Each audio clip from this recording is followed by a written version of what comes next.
Hello viewers, Smriti Creations লৈ পুনৰবাৰ স্বাগতম জনাইছো আৰু আজি মই আপোনালোকৰ বাবে লৈ আহিছো homemade pizza. বজাৰত যেনে ধৰণৰ উপলব্ধ পিজ্জা তেনে ধৰণৰ পিজ্জা আপুনি ঘৰতেই বনাই খাব পাৰে. খুবেই সহজ আৰু মই আজি আপোনালোকক স্টেপ বাই স্টেপ দেখুৱাই যাম কেনেদৰে বনাব পাৰি এয়া পিজ্জা. তেনেহলে আহক প্ৰথমে লৈ ল'ব লাগিব ইষ্ট. অকমান কুহুমীয়া গৰম পানীৰে এই ইষ্টখিনি মিক্স কৰি ল'ব লাগিব. তাৰ পাছত মই দি দিছো এচামুচ চেনি আৰু লগতে মই দি দিছো এচিকুট নিমখ আৰু গুটেখিনি এতিয়া ভালদৰে মিক্স কৰি ল'ব লাগিব. যদি ইষ্ট নাথাকে তেনেহলে ইষ্ট নোহোৱাকৈও এইখিনি বনাব পাৰি, কিন্তু মই আপোনালোকক যি ধৰণে প্ৰপাৰ পিজ্জা বনাই ঠিক তেনে ধৰণৰ পিজ্জাই মই বনাই দেখুৱাবলৈ চেষ্টা কৰিছো. আৰু এইবাৰ মই লৈ লৈছো 2 কাপ ময়দা.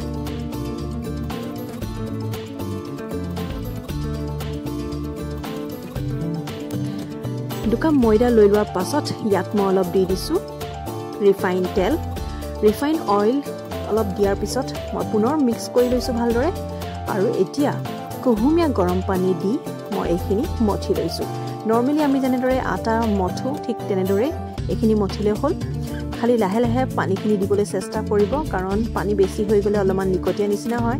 যিখিনি মোৰ এনে ধৰণৰ হ'ল মই পিছত আকৌ অকমান ময়দা এড কৰিবলগীয়া হৈছে, পানী যেহেতু অলপ বেছি হোৱাৰ বাবে.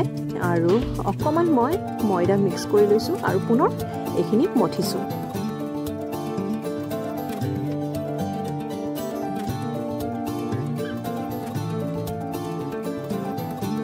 আৰু অলপ সময় ভালদৰে মঠাৰ পাছত এইখিনি ধুনীয়াকৈ এতিয়া এনেদৰে ঘূৰাই ঘূৰাই এটা বল আকাৰ দিছো আৰু এইখিনি ৰেষ্ট দিব লাগিব. যিহেতু অকমান সেইবাবে হাতত ৰিফাইন তেল লৈ মই এইখিনি মোহাৰি দিছো আৰু আধা ঘণ্টাৰ বাবে ঢাকি থৈছো. যিমানে আপুনি এইখিনি ৰেষ্ট দিব সিমানে ভালদৰে ফুলি উঠিব আৰু ইষ্টৰ নিজৰ কামখিনি কৰিব. আৰু এয়া যিমানখিনি বনাইছিলো তাৰ ডাবল আপোনালোকে এই ডোটো দেখিবলৈ পাইছে.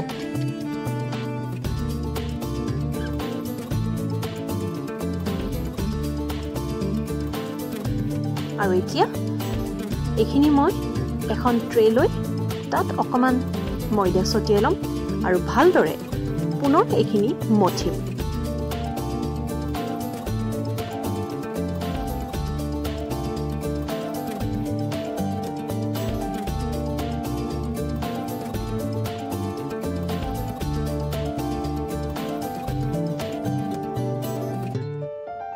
আৰু এয়া মঠা হৈ গৈছে.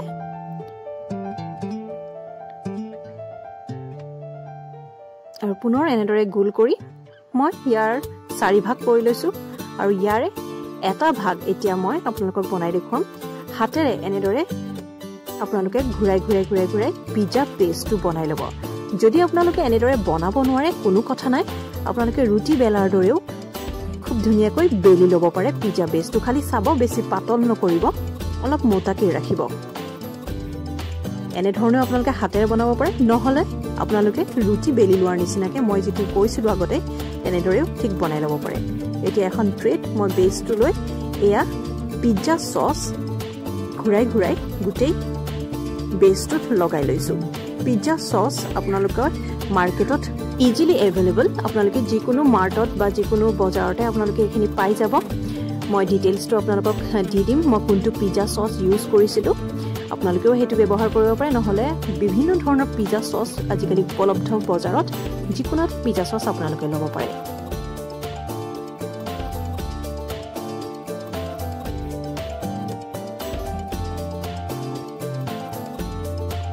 আৰু এইবাৰ মই দি দিছো চীজ. মজ্জাৰেলা চীজ হলে খুবেই বেছি টেষ্টি হয় আৰু খুব ভাল হয় খাবলৈ. কিন্তু যদি মজ্জাৰেলা চীজ আপোনালোকে নাপায় তেনেহলে নৰ্মেল চীজো আপোনালোকে ল'ব পাৰে. খালি যিটো মজ্জাৰেলা চীজত আপোনাৰ ষ্টিকি ভাব এটা থাকিব সেইটো নৰ্মেল চীজটো নাথাকিবও পাৰে. এতিয়া মই মাশৰুমছ আৰু চিকেন সসেছ দি দিছো. যি ভেজিটেবলছ আপোনালোকে ভাল পায় সেই ভেজিটেবলছে আপোনালোকে বনাব পাৰে পিজ্জা. তাৰপিছত মই দি দিছো কেপচিকাম. মই এয়া নন ভেজ পিজ্জা আপোনালোকক বনাই দেখুৱাইছো. এতিয়া দি দিছো পিজ্জা মই পিয়াজ দিছো. যদি পিয়াজ কোনোবাই বেয়া পায় সেয়া নিদিলেও হ'ব. আৰু এতিয়া বেবি কৰ্ন মই দি দিছো আৰু শেষত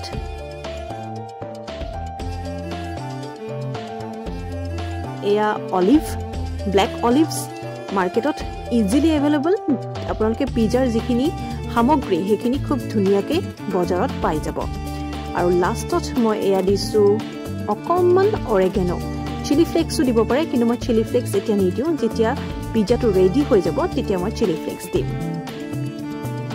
আৰু এয়া হৈ গৈছে এতিয়া পিজ্জা বেক কৰিবলৈ ৰেডি কিন্তু তাৰ আগতে মই আৰু অকণমান চীজ দি দিছোঁ কাৰণ মই অকণমান বেছি চীজ হ'লে খাই ভাল পাওঁ পিজ্জা আপোনালোকে যদি বিচাৰে তেতিয়াহ'লে আপোনালোকেও চীজ অলপমান শেষত দি দিব পাৰে